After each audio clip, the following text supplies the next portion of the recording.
Good day, everybody, and welcome to today's latest episode of my YouTube video series. And today we're going to talk about how the Changi Airport Terminal 5, as well as the Tuas Megaport, impacts Johor Bahru property. Now, recently what happened was that I was in Johor Bahru with a client who just bought a property in JB.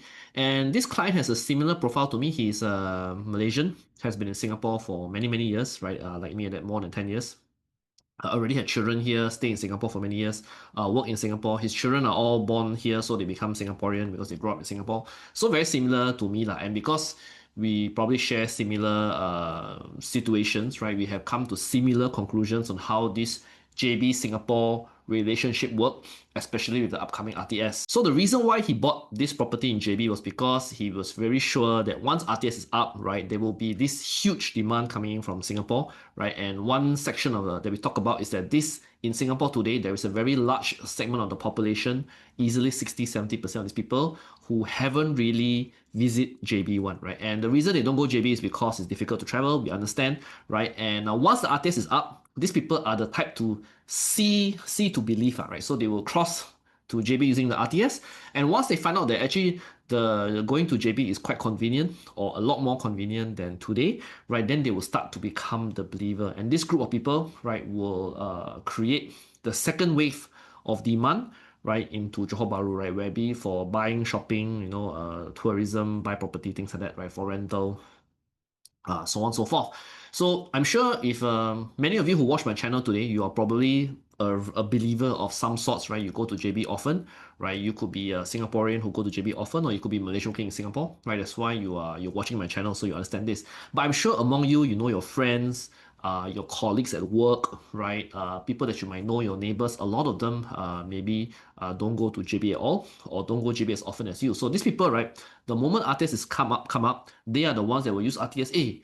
Not so bad, easy to go JB there, and then nice to go JB, nice to shop, things are cheaper, a lot more variety, and this is what will happen. So this is the reason why he bought JB property. And one thing, but come back to topic, right? So the reason that he said why Changi Airport Terminal 5 will be a big game changer is because, right, I don't know how many of you know, right, Singapore is now building Changi Airport Terminal 5, right? Changi Airport is one of the best airports in the world, right? I've been to some airports, right? I don't say I'm a big traveler, but I think Changi Airport is very nice airport compared to many airports globally, right? So Changi Airport is building a Terminal 5. Terminal 5, in case you didn't know, is a lot bigger, or actually equal to the size of Terminal 1, 2, 3, 4 entirely, right? So Terminal 5 is bigger than Terminal 1 to 4, right? If you look at this picture over here. So Singapore government is effectively doubling the capacity of Changi Airport through this process, and Changi Airport Terminal 5 will be completed somewhere in the 2030s, right? So another 10 years from now. So what will happen when Terminal 5 is completed, right? He asked a question, do you know how many Malaysians we employed there, right? Because he's talking today, if you go to Changi Airport, a lot of the workers in the airport are actually Malaysian, right? From the ground staff to the auxiliary police doing the security checks, right, to the cargo handler, right, and the people behind the scenes you don't really see in the airport technicians, airport service craft, right, all these service workers, all these guys a lot of them are actually Malaysian, right? So when Changi Terminal 5 is completed, it says don't know how many more thousand Malaysians, right? I think we don't have an official figure today, right? A lot of them will end up being employed by Changi Airport to come and work in Singapore.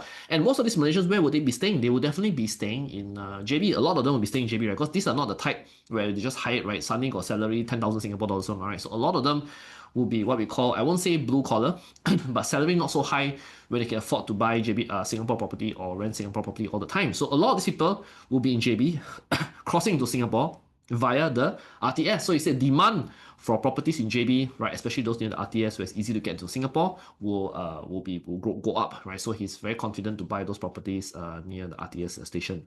So similarly, if you go to Tuas Megaport in the west, right? So Tuas Megaport has 4 phases, right? By the time everything is completed, will be 2040. Phase 1 has just started, right? Operations, right? They're going to complete phase 1 by I think 2027, 2028, right? But total actually Tuas Megaport got 4 phases. So again, same thing he said.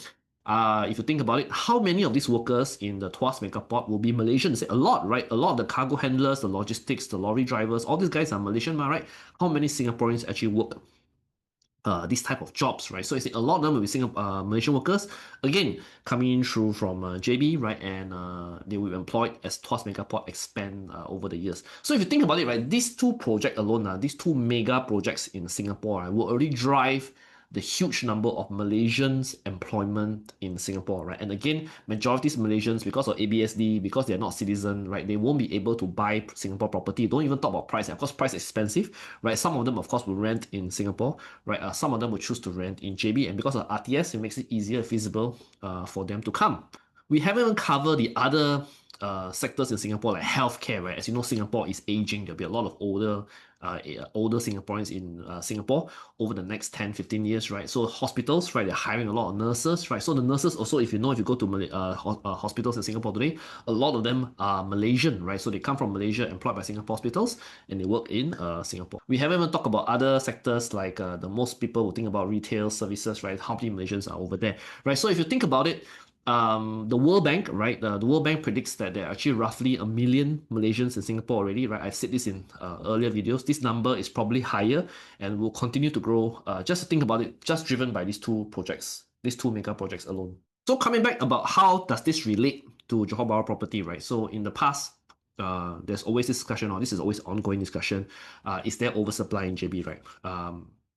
Especially in city center near the RTS. And I think that if you consider these two mega projects alone, right, and a number of Malaysians that they're hiring, right, I think the demand for this kind of properties will still be very, very high, right? Because these two mega projects alone generate so many jobs, right? Malaysians who would need to work in Singapore and travel to Singapore, right? If they don't want to stay in Singapore, right? So the properties near RTS will always have this kind of rental demand. And subsequently, even today, if you some of you who know who spend time in city center, there are also a lot of small families who rent and buy there, right? Because they want to be near to Singapore, right? Husband go to work in Singapore, wife and children, or maybe mother, father still in JB, right? Someone need to take care of the kids, or clean the house. So there's also this kind of trend where we see small families, right?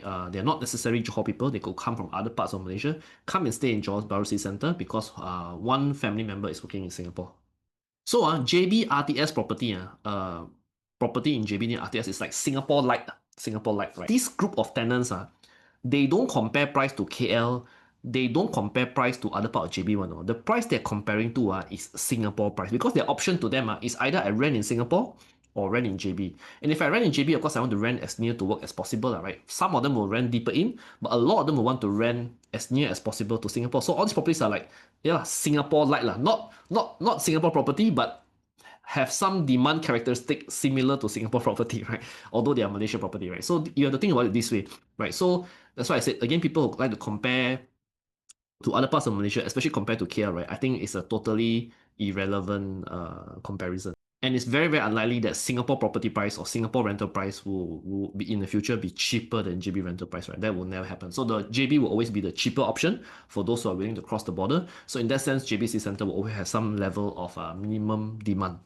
So that's it. Yeah. I don't know what you think about my 2 cents sharing about this short video about how Terminal 5, Changi Airport Terminal 5, and Tuas Megaport affects JB property, right? Let me know what you think in the comments below, right? If you're interested to buy property in JB for retirement of investment, please contact me at my number, Singapore number, WhatsApp, 81261626 or my Malaysian number over there, right? And if you enjoy this content on my YouTube channel, please like, share, and subscribe to watch other videos relating to retirement in Johor Bahru or property investment in Johor Bahru, right? My name is Ryan Khoo, right? I'm a Malaysian Singapore PR based in Singapore, right? But I go to JB very often. So if you want to talk about JB property, please feel free to contact me and more than happy to have a non-obligatory discussion with you. So thank you very much and bye-bye.